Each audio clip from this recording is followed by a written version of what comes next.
Hi, Scott Orlin with CINEMA-Magazin. The new film coming your way is called The High Note, and the highest of all the notes is with me here today, Tracee Ellis Ross. Congratulations.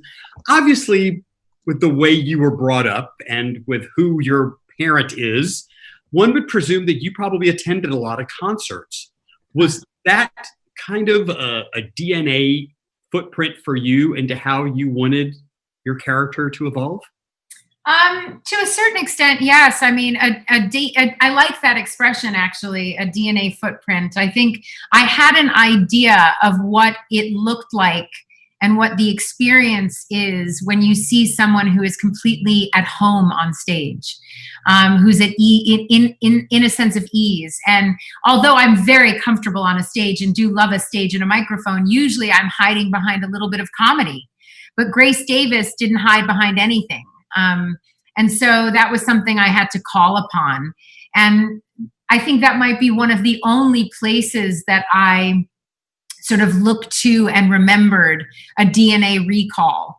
Other than that, there's nothing about this character that has anything to do with my mom, despite the curiosity and the question about that. But it's fascinating, too, that as talented as you are vocally, which we get to experience in this, you've never tested the waters. I think this is one of the first times. I was terrified. Honestly, I think for a time period, I was frightened, like growing up. And as because I really did want to sing growing up, and I sang in talent shows and all of that. And the comparison felt so big to me and it felt frightening. And then I honestly lost sight of the fact that it was scary, and I just was on a different path, and gaining a really nice amount of success in a career with the acting that didn't call on any need for me to sing. And then the fear gets bigger because it's not touched. And then it becomes, like getting back on a bike or whatever that is. And I also just was busy. So there was no real reason to kind of pursue it.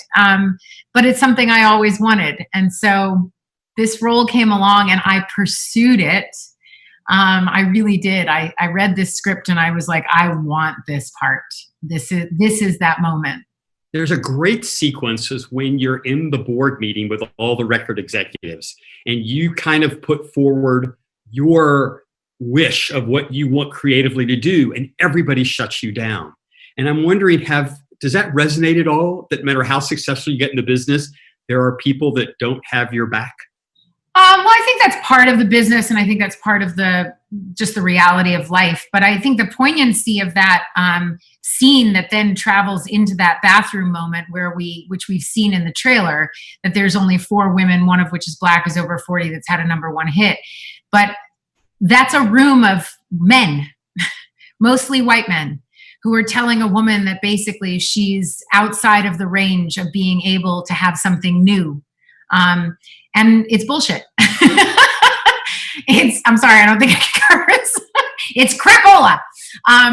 And I think that's one of the things that's so interesting about the story. And although it doesn't resonate with me personally, there are so many of us that can identify. So I don't identify personally with that in terms of my career, but of course I do in other aspects of my life, places where you're over the time limit, like it's enough, like you put it away. And I feel like it's identifiable universally for everyone, for men and women, that there is a lane you're supposed to stay in, a way that you're supposed to be that is expected of you. And anything beyond that is laughable. And it's not true. I feel like that's the story of Maggie and Grace, is continue to pursue your dreams, no matter what the world is telling you. And just really quick, speaking of that, do you have a different appreciation now for an assistant going through this? Do you think from what their viewpoint is? I think I've always, as Tracee, done that. One of the things that I actually love to do with the women that have worked with me is, what do they actually want? That's part of the interview process. What is their dream for themselves?